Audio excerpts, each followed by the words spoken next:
Hi, my name is Grayson Peltier. This is the Fixer Punk podcast. And I wanted to come to you today and discuss the subject of alternative culture and alternative sports culture leadership, and as well as social movement leadership.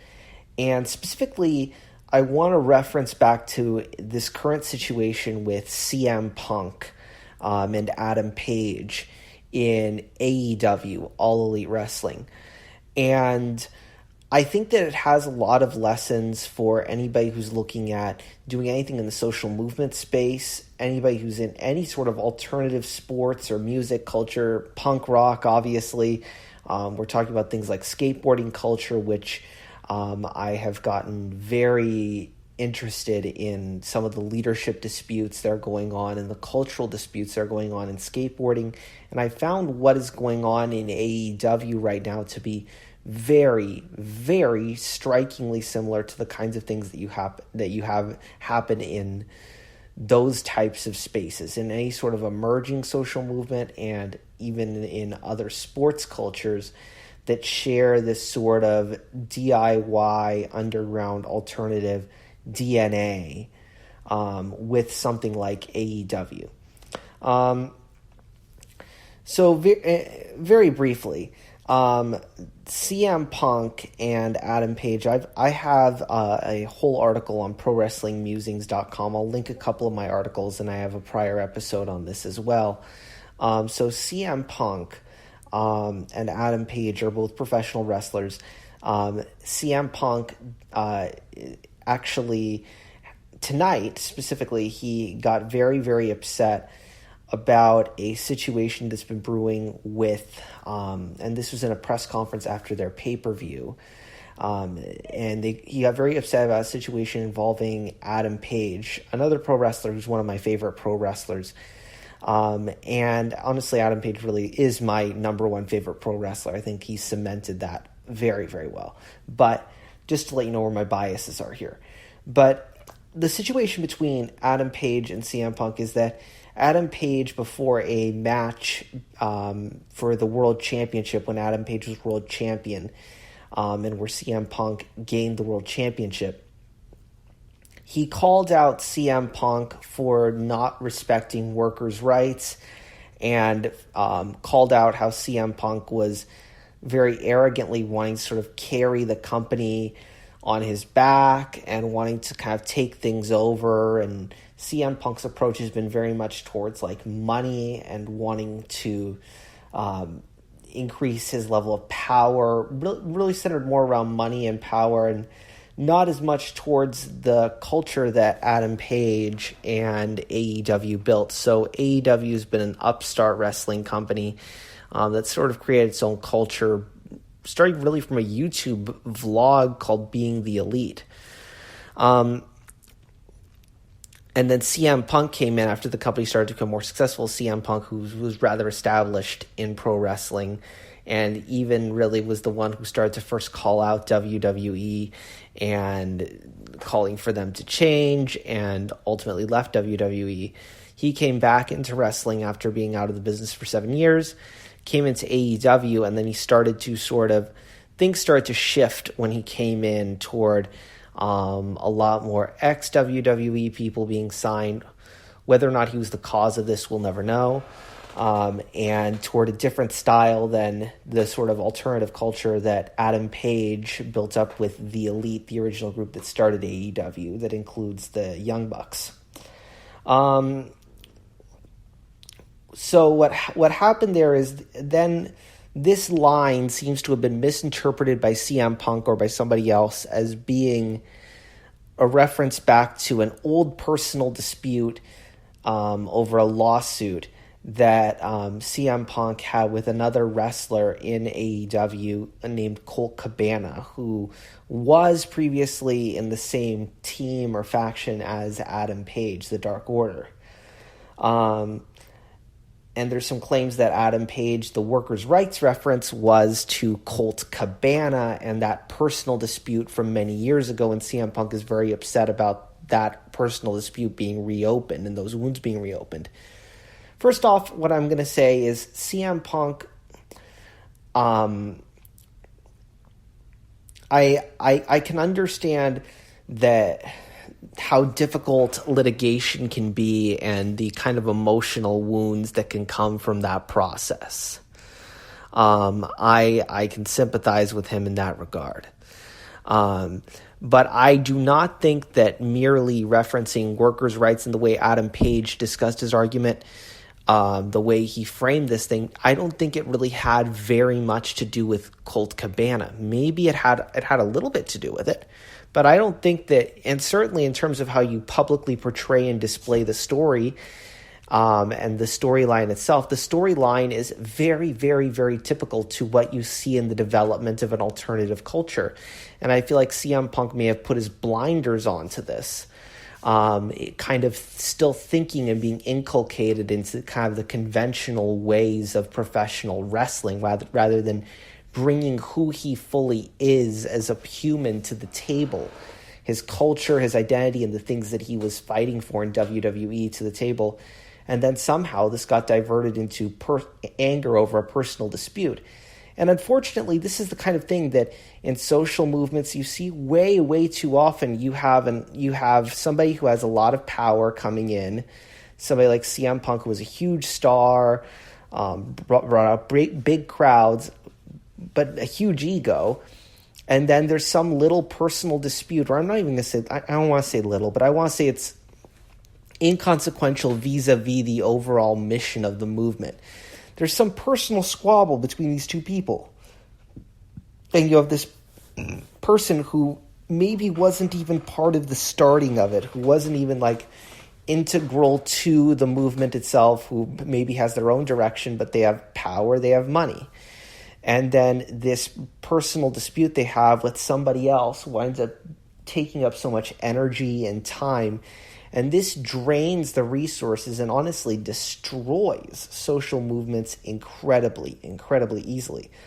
So it's something that when you're thinking about leadership, you have to be very careful to kind of to deal with these things in an appropriate way or avoid them.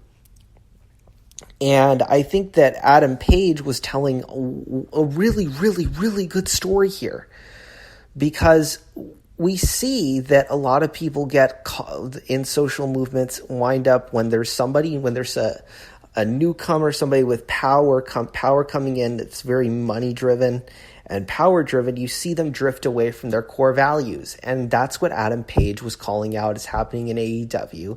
And that was the story that was being told for their championship match.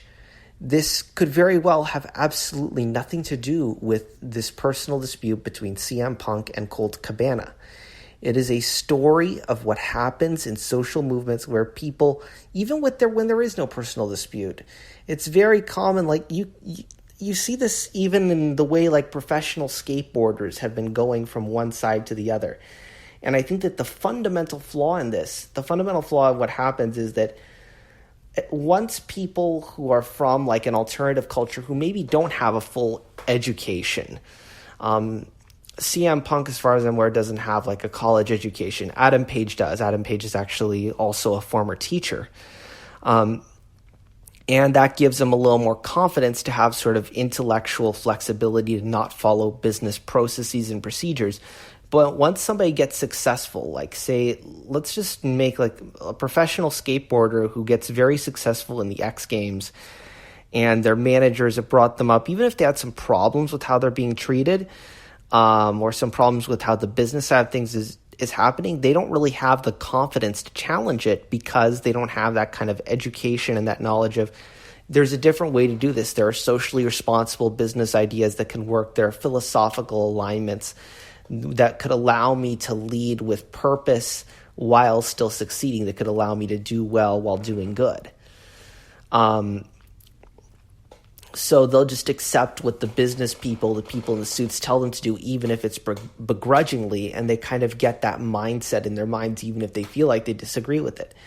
So that's why you'll see like a bunch of skateboarders who used to be punk rock, anarchist, socialists, turning into, oh my God, let's talk about hustle. Let's talk about hustle, grind, make money, get rich, invest in real estate, Robert Kiyosaki, Dave Ramsey, Jordan Peterson kind of nonsense that gets somehow lodged into their subconscious because they feel like their cultural ideas really shouldn't be part of it. And then they start to get very driven by money in their personal decisions, rather than by the principles that led them to start their whole movement in the first place. They become the thing that they hate, which is something that I've heard about CM Punk so many times. And you have that kind of attitude. And somebody needs to kind of come in pretty strong and say that that's wrong. And sometimes, now the other thing CM Punk went off on Adam Page for was saying that he's upset that he doesn't like that there are people in the locker room who don't take advice from elders.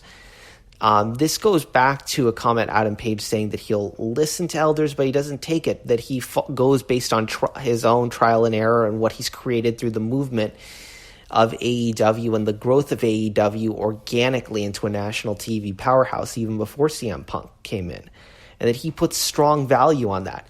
And yes, I know I'm borrowing that from Bryan Danielson, but it's applicable here. That is where you want to go. You want to be able to know that you're making and creating a new path, a new form of leadership that has not existed before. And you can take some insights, and that's the thing, is that the sign of somebody who is strong intellectually is having the ability to combine their own ideas and combine ideas from different disciplines, what they like to call sort of a breadth with depth of knowledge, and not just having to simply accepting the processes and ideas of the past unquestioningly is not a sign of intelligence. I think CM Punk gets that wrong, and I think this is honestly part of why the importance of a strong liberal arts education for people in business and especially for people in politics or for any sort of advocacy work, is that then you know that new theories and new ideas, new philosophies can be created, and that you don't have to necessarily follow what the past is. You have new methods that you can use in a new time, and that you can integrate your core values into your leadership approach. You don't have to, in order to be financially successful, you do not need to follow the models of the people who are currently financially successful necessarily. There are multiple paths to the same place. And that's the story Adam Page is telling. CM Punk, even though he has punk in the name, which I've seen so many people with the word punk in their name, and they just don't live by it anymore. They've gone from being very progressive people, and they're thinking, oh, yeah, that's just my youth. That was just blame it on my youth. I'm taking that from Blink-182. Just blame it on my youth. Now I'm a serious, strong, disciplined, hustle business person who lives by the same stuff that all of the regular capitalists play by, and that makes me successful. Without taking a step back for a moment and understanding, how can I utilize the appropriate business principles, business methods, while still following values? Adam Page took those steps in his mind. He thought of how to do it properly, and he experimented with it through trial and error. There are so many people getting upset about Adam Page's statements on this, and I'm like, oh my God, especially somebody like CM Punk. Have you listened to a freaking punk rocker or a skateboarder explaining how they live their lives? It's constantly just, here's 3 chords, start a band, making stuff up. Skateboarders falling all the time when they're trying to make a new trick.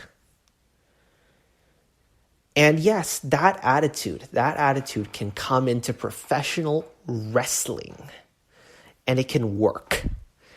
And that is what AEW has proven. Even in a space that was kind of inhospitable. Like, I remember working with a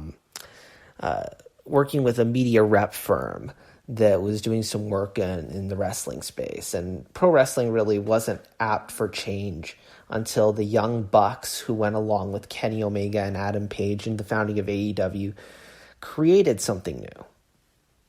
So it can be done, and it has been done, and CM Punk is making it seem like it has not been done.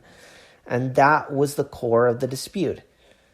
The happenstance that Adam Page happens to perhaps be a very kind, very caring, very straight shooter kind of guy who doesn't really care much for other people's personal disputes. He's going to take each person on their face, de novo, of who a person is when it comes in their contact, when it comes into their sphere, and talk to them, that he's treating Colt Cabana like he's a new person without the water under the bridge that CM Punk had. I feel like that's pretty minor and unnecessary to be in the dispute. I think CM Punk is clearly emotionally charged about it. The time in his life where this happened, it was around, apparently the disputes with Colt Cabana came to a head around the time of a lawsuit over defamation by a doctor that misdiagnosed CM Punk's concussion and caused him some other medical issues. If you've listened to prior episodes of this podcast, or if you've listened to me on my TikTok, you know that I've had a lot of issues with crappy doctors. And I can totally sympathize with CM Punk, and it caused me terrible, terrible emotional trauma. So I can understand why going back to that point in your life can bring up a lot of emotional trauma. But that wasn't the story that Adam Page, I don't feel like that's the story that Adam Page was really leaning on. I think CM Punk was triggered by a particular personal situation, and it has gotten and ratcheted up out of control. And if you let this personal dispute and the strong emotions around it continue, you're going to destroy an excellent social movement. You're going to destroy something that's great, that nobody years ago, even back a few years ago in 2017, when I had a little bit of exposure to the industry, very minimally, kind of on a secondhand basis. Nobody really saw on an economic basis a strong challenger like AEW coming in and having the kind of success it has. And that success was built up by the Young Bucks, Kenny Omega, and Adam Page. And this kind of thing can very easily destroy a social movement. And oftentimes this will wind up causing delays. This can have way more serious implications than a wrestling show. This could be any kind of organizing effort for a candidate for office. This could be a nonprofit or a mutual aid group that you're starting. So you want to keep a watch out, and you want to think about how can you... The last thing I want people to do is ignore stuff around money, around organizing, or be afraid of it or allergic to it, because the more you're afraid of it, the more it's going to cause you problems. You have to know, you have to have a strong basis of being able to think about business, finance, all of that stuff in a manner that is consistent with the values of your social movement, and be able to address it in that way. And know that is a legitimate way. You bringing your culture, your expertise of your culture is just as valuable. It's a different kind of expertise, but it is just as valuable as the expertise of an MBA in the area of business, or just as valuable as the expertise of somebody like myself, a communication consultant. Your cultural expertise has value. And if you're able to thoughtfully integrate those things and not just accept what you're being told, even when it comes from a convenient source, even if it comes from some agent, some manager who's like, oh my God, your band is so amazing. You could do things this way and do it this way. This is how everybody else does it. Nowadays with technology, you have so many opportunities to build what you want and do it in a way that you want to do it. And don't be afraid to take that path. And then when it comes to personal disputes, you have to be very careful, especially when you're bringing in somebody that has an outsized amount of power and influence. If they're going to create some sort of tangential personal dispute with the people who have built your movement, then you either need to find a way to insulate them from that, or you need to find a way to part ways. You want to keep intact the core group of people that brought up the movement, not necessarily the newcomer who maybe is some sort of industry veteran, some kind of expert, or somebody who has brought in a lot of money. And I'll see that oftentimes. You'll see somebody who was extremely, extremely successful in bringing in money to an organization, to a movement, to a business. And that person winds up having an outsized influence on decision in spite of them having no true leadership skills or training. And in spite of them not truly aligning with the organizational values that you have in place. And that's what's happening with CM Punk. I understand the man. I understand how traumatic that can be, but the way that he's approaching this is entirely wrong. Perhaps it's unwittingly. He doesn't necessarily understand how to do these things in an appropriate way. It's a skill. It's a talent. And you bring those people in, but the people you bring in to help assist to make things better need to align with the values that you are setting forth in your organization. Or else somehow, if you don't resolve that issue, it's going to become toxic. It's going to become something like this. And that is what we have to look at. We have to look at who built this movement, who made the movement come into being, not necessarily who is like the newest, hottest, most shining star, bright toy that has come in. And not to insult the people who are new and the people who maybe had some success with similar ideas in other spaces. But you have to really, really protect that core group, especially if that core group connects with your core fan base. It's good to bring in money. It's good to expand what you're doing. I'm going to go back to, in one of my the Cowboys Mandate articles on ProWrestlingMusings.com, I referenced the quote from Darby Allin, "Money's good, but dignity's better." And it certainly is that way when you're bringing in people, especially into the decision-making business process. Now, CM Punk says he doesn't care about what Colt Cabana is doing, but clearly he does. So there's some duplicity, honestly, and it's bad now, unfortunately, that he has the world championship of AEW. Adam Page is right. The world champion needs to be a leader, and needs to be a leader in the things that are being done quietly and not just things that are being done publicly. And I think CM Punk needs some time to reflect, some time to think. And now we're heading into an era of possibly we have MJF coming back into AEW, and the championship maybe should go to MJF. Maybe it needs to go to a villain to teach people a lesson.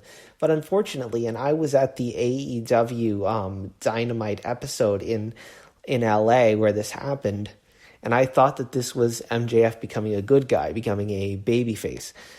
And then I kind of questioned it. He was going off about some of the same disputes Adam Page has had with CM Punk about AEW not becoming the place that aligns with the core values that the founding group created after CM Punk joined. But I feel like what he's doing, what MJF is doing, is what I'm now terming heel populism. So a heel populist is somebody who is a villain, but who appeals to populistic themes and to themes that are sort of down at like the values of ordinary people, which is what the AEW movement has really done. But when you have a heel populist, they're doing it for nefarious reasons, and they're really appealing a lot to your fear and to your negative emotions rather than a babyface or a good guy populist who's appealing to your aspirations, your dreams, your goals, your hopes in life. And I think that's an archetype that we see a lot in politics and in wrestling too. So we got, And perfect example, WWE Hall of Famer Donald Trump is a heel populist. And my analysis on that particular subject is way overdue. Now, I am 100% going to say here that, and you're going to note this from the way I'm analyzing this, I think that if AEW is to go in any direction, it should really go in a direction that favors the elite that are in the name. We're talking about the Young Bucks, Kenny Omega, who are now Trios champions. And you also have Adam Page, who was with that same group, even though he's now with the Dark Order. That's the direction AEW needs to go. And I hope Tony Khan will find the character, the courage, and the conviction to continue with the core values of the movement. And that is a challenge and a test for all of us who seek to create social change or build any sort of revolutionary or transformative movement, is to stay with the group of people who aligns with the core values of that movement. And I'm going to leave you. I mentioned this quote a lot, but I'm going to leave it with you right now. This quote from Adam Page, which he said before the first ever AEW World Championship match. And I think it's also applicable for those of you who are listening to this for lessons on political and social leadership. It's, if history teaches us anything, it's that the people who need deep in their souls to change the world, those are the people who win in the end. And I'm going to add, are those the people that your movement, your organization, your campaign has in it?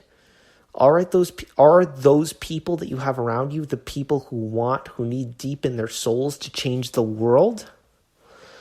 Or are they people that are stuck in an old system of values without realizing it? That have those old ideas deep in their souls, even if they align with you on their face. And I think that's a good thing to reflect on, a good place to wrap up for today. Please follow me on Twitter at Grayson Nation, GreysonNation. I always appreciate your feedback. Please feel free to reach out to me by email, Grayson, Greyson, at offspeedsolutions.com. Follow the TikTok at FixerPunk, FIXERPUNK. That is very, very frequently updated with a lot of my latest updates and insights. There's going to be Fixing the FixerPunk episode up soon, more on the personal side of social change, my own personal journey in trying to become better and show lessons as to how we can uplift entire communities through the personal development process. And please follow the podcast. If you found anything in here helpful, I'd really appreciate the follow. And I will talk to you again sometime very soon. Please come back for the next episode. If you like what you heard here, you're going to like what you're going to hear on the next episodes.